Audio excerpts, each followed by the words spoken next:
सोचिए, आपके किसी दोस्त ने बताया, भाई मैंने एक कंपनी का आईपीओ लगाया और लिस्टिंग वाले दिन ही 30% प्रॉफिट कमा लिया। अब आपके दिमाग में सवाल घूम रहा होगा, आईपीओ आखिर होता क्या है? ये प्राइमरी और सेकेंडरी मार्केट में क्या फ़र्क है? और इसमें पैसा लगाने से फ़ायदा कैसे होता है? अगर ये सवाल आपके मन में भी आते हैं, तो ये वीडियो आपके लिए है। नमस्ते दोस्तों, मेरा नाम पंकज और ये stock market full course series का चौथा वीडियो है। इस वीडियो में हम स्टेप बाय स्टेप समझेंगे आईपीओ क्या है, प्राइमरी और सेकेंडरी मार्केट में क्या फ़र्क है, आईपीओ में अप्लाई क्यों करना चाहिए और इसमें प्रॉफिट एंड लॉस कैसे होता है। तो वीडियो में बने रहिएगा क्योंकि आपके सारे डाउट क्लियर होने वाले हैं। सबसे पहले आईपीओ क्या होता है? तो आईपीओ का मतलब होता है इनिशियल पब्लिक ऑफरिंग। जब कोई प्राइवेट कंपनी पहली बार अपने शेयर आम जनता को बेचती है, तो स्टॉक मार्केट में लिस्ट होती है, तो उसे ही आईपीओ कहते हैं। आसान भाषा में आईपीओ मतलब कंपनी का पहली बार पब्लिक से पैसा लेना और बदले में अपने शेयर देना।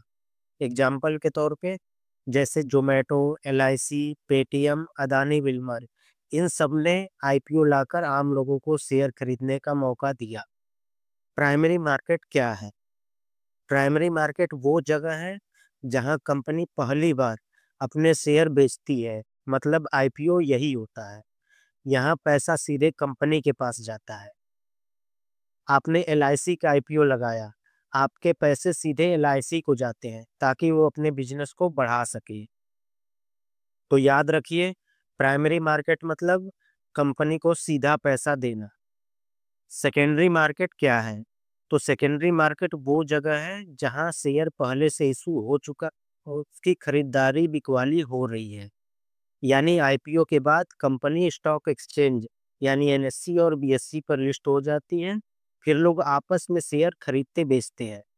यहाँ कंपनी को पैसा नहीं मिलता, सिर्फ बायर और सेलर के बीच लेन देन होता है।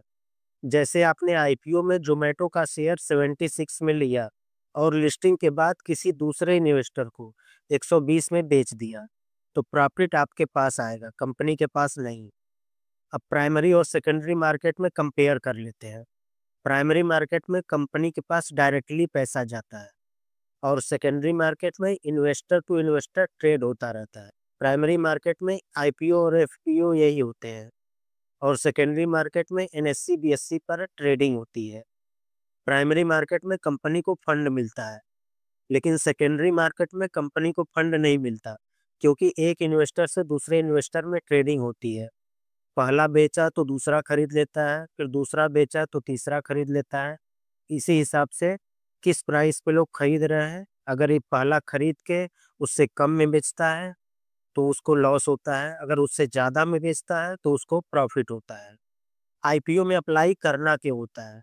आईपीओ में डिमांड ज़्यादा होती है और सप्लाई लिमिटेड। इसी वजह से अगर लिस्टिंग के दिन प्राइस ऊपर चली जाए तो इन्वेस्टर को तुरंत प्रॉफिट मिल जाता है। लेकिन हाँ, हमेशा प्रॉफिट नहीं होता। कुछ आईपीओ जैसे पेटीएम लिस्टिंग पर लॉस भी दे चुके हैं। जोमेटो आईपीओ लिस्टिंग 50% प्रॉफिट था, लेकिन पेटीएम का आईपीओ लिस्टिंग 27% लॉस में गया। इसलिए हर आईपीओ को आंख बंद करके इन्वेस्ट नहीं करना चाहिए। रिसर्च करना बहुत जरूरी है। तो आपने इस वीडियो में क्या क्या सीखा? आईपीओ जब कंपनी पहली बार अपने शेयर पब्लिक को देती है और ये होता है प्राइमरी मार्केट में। आईपीओ के बाद शेयर एक्सचेंज पर ट्रेड होने लगते हैं, वो होता है सेकेंडरी मार्केट। आईपीओ में प्रॉफिट भी हो सकता है और लॉस भी, इसलिए सही रिसर्च जरूरी है। तो अब आपको क्लियर हो गया होगा कि आईपीओ क्या है, प्राइमरी और सेकेंडरी मार्केट में क्या फ़र्क है। अगर ये वीडियो आपको पसंद आया हो तो एक लाइक ज़रूर कीजिएगा। चैनल को सब्सक्राइब करके बेल आइकन दबा दीजिए। धन्यवाद। Happy investing.